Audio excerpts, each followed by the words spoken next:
এখন আমরা যেখানে আছি সেটা হচ্ছে আমাদের সারেঙ্গা ক্লিক্সের নতুন যে প্রজেক্ট রিলিজ হতে চলেছে, নামহীন বলে একটি প্রজেক্ট রয়েছে, যেটা খুব শীঘ্রই রিলিজ হবে। সেটার সেটে রয়েছে আমরা, দেখতেই পাচ্ছ তোমরা সবাই। ঘড়িতে 8:05 বেজে গেছে, কিন্তু এই 8:05 গল্প আমরা দেখব, খুব জলদি আসতে চলেছে।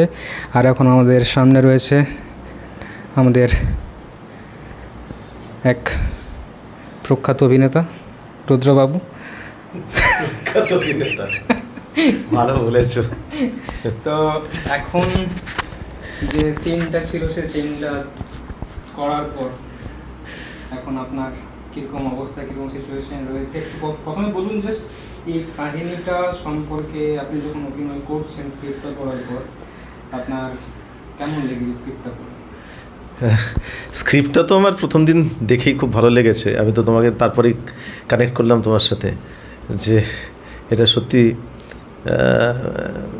মানে অভিনয় করার একটা জায়গা আছে।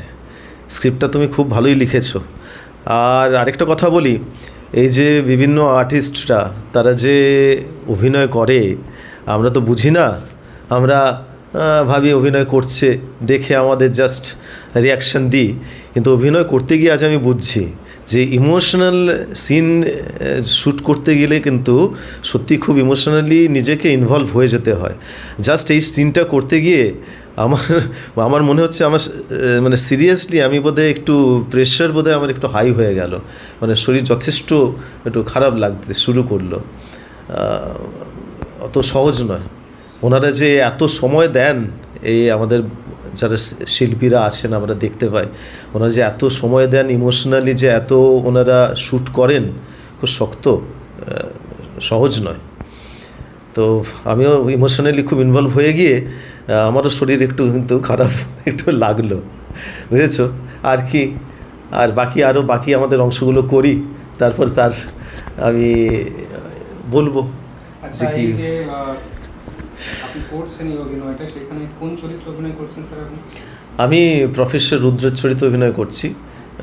উনি একজন 58-60 এরকম বয়সী একজন চরিত্র। উনি এমনিতে খুব সৎ, তার সমাজে একটা স্থান আছে, সবাই ওনাকে সম্মান করে। কিন্তু যাক, এটা যেহেতু আমি আগে থেকে বলতে পারছি না, একটা টুইস্ট আছে, কিন্তু তার যে ব্যাকগ্রাউন্ডে তার জীবনে এমন কিছু ঘটেছে যেটাও কিন্তু তার একটা ডার্ক সিক্রেট, সেটা সামনে আনতে উনি কোনোদিনই চাননি, কিন্তু কোনো ক্রমে অদ্বৈত এইটাকে বের করে আনে। দেখুন আপনারা।